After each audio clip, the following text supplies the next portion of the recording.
But my talk with you today is going to be helping you not only remember your dreams, but understand them when you dream, because dreams are sacred doorways to the divine. And that divine can be guidance in health, wealth, and love. Yes, you heard me right. Love. I dreamed about my husband when I was 9 years old. It's in a couple of my different books, and it's called The Face on the Pillow. And I saw his face on the pillow beside me when I was 9. And although I was engaged to somebody else for quite a while, I broke off the engagement because his face was not the face on that pillow that I would constantly have as a dream, until one day on Sadie Hawkins Day, at a big Sadie Hawkins Day party, the face on the pillow walked through the door. And 3 years later, we got married, and we've been married almost 50 years. So yes, health, wealth, and love. Our dreams are actually, I like to think of it as an umbilical cord attached to heaven or your higher power or whatever you want to believe in. I'm using heaven because, yeah, I do believe in heaven. So when we're born on the earth plane and we have our umbilical cord severed from our mother, we still have an umbilical cord that connects us to our higher power, to heaven, to deceased loved ones. And that umbilical cord is our dreams. It's how we stay connected. We're not just cut off from everything when that earthbound umbilical cord is cut. We have dreams as our guidance, our path back to where we just came from. So life is not as hard as we may think it is. We may just have forgotten that we're connected through our dreams. Our dreams are a gift from our higher power and where we came from before we got here and where we will go back to when we leave here. And our personal dream language is really unique. Everybody has a different dream language because it's how we speak to ourselves. And we were listening to some of the previous Instead talks where the instructors were talking about, or the conversations were talking about how we speak to ourselves. And if we listen sometimes to how we speak to ourselves, we're like a little shocked. Well, with our dreams, it's a whole different language. I call it Jabberwocky talk. If you ever know Alice in Wonderland, because my first book, Surviving Cancerland, was about being Alice in Cancerland, where the doctors aren't really sure what's going to happen when they give you pills to make you better. And so your dreams, just like in Alice in Wonderland, which was a whole book about dreams, the Jabberwocky would come in speaking a very odd language to Alice, and she figured out that the message was profound, but she had to figure out that language. What she didn't know was that was her dream language. She was living her dream in Alice in Wonderland. We live our dreams in our waking world, and we have to figure out that Jabberwocky talk, because our dreams speak to us with words, colors, lights, sound, pictures, and symbolism, all wrapped up together. And once we start figuring out what we're saying to ourselves, life is going to open up in a way you're not going to believe. You're going to have an edge over everybody else who isn't listening to themselves in their dream language. So let's think of it this way. Have you, ever had an important dream and you couldn't figure it out?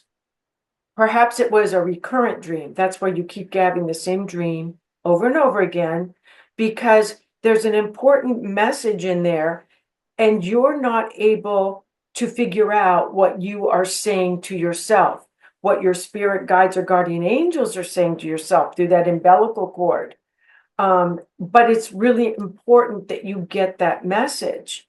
So I'm going to tell you some really important dreams that I had, because if I had not taken the time to figure out my dream, I wouldn't be talking to you today. I would be dead. I absolutely would be dead. So it all began when I went in for my yearly checkup, mammogram, pap smear, blood test, all those favorite things that we do as women to make sure that we're healthy and that we stay healthy. We're preempting anything. We want to find it when it's really early and wipe it right out. And I got all my paperwork saying, no breast cancer, no other cancers, blood tests are good, no, can't feel anything in the physicals. We'll see you in a year.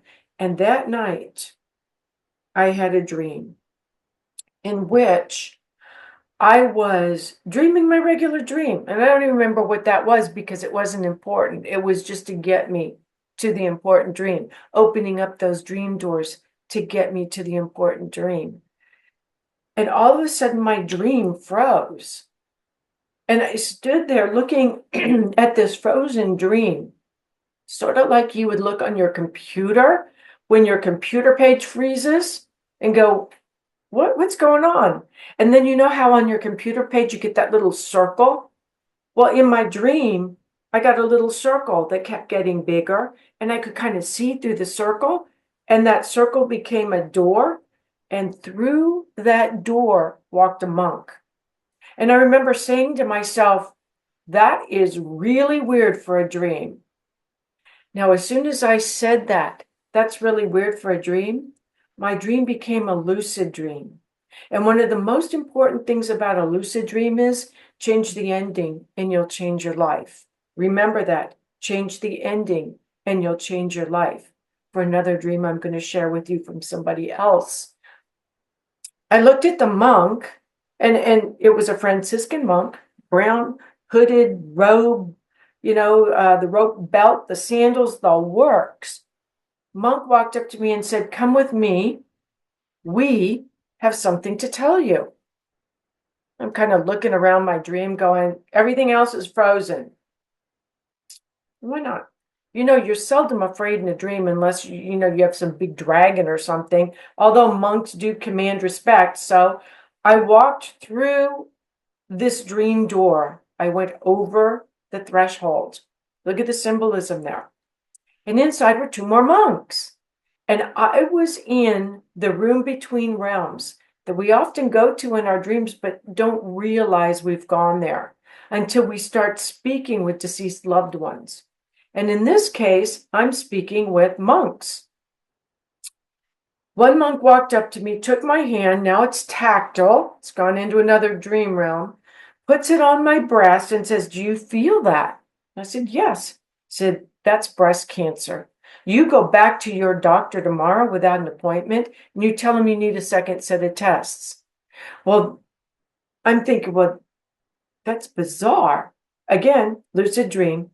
He walks me back through the dream door, which closes behind me, and my other dream that I was having before starts right up where it left off. And I remember thinking to myself, wow, that was really weird. I hope I can remember that. I did, all of it.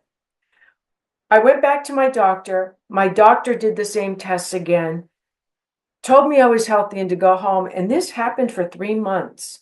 I went back to my doctors 3 times because my monks came into my dreams 3 times and said, "You go back and don't take no for an answer." Finally, the 3rd time, they handed me a tiny white feather and said, "You use this like a sword to cut through their arguments, and you tell that doctor you need exploratory surgery to find this cancer."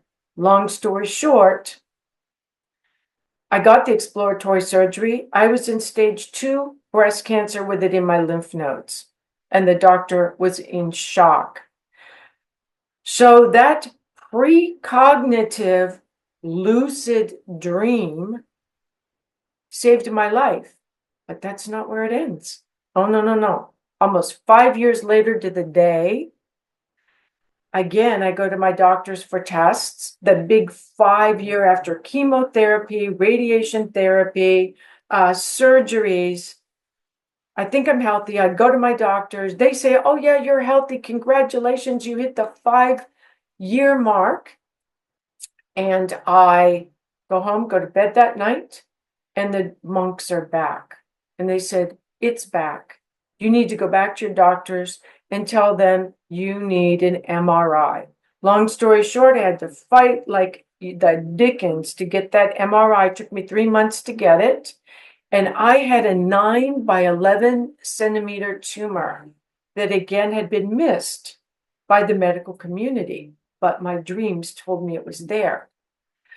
So again, long story short, I was diagnosed, and I remember after that diagnosis, I really didn't think I was going to live. I really didn't think I was going to live, and so I went upstairs to take a nap one day because I'd been crying all day, and the three monks walked up to my bed. I thought I had awakened, and they looked down at me, and I said, "Look, I know why you're here. I know I'm dying.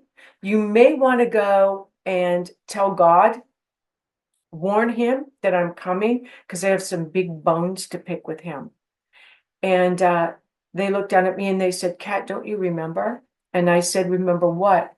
They said, "We told you before you were born, we would be with you when you came down onto this earth plane where they were now worshiping science and putting God in the closet.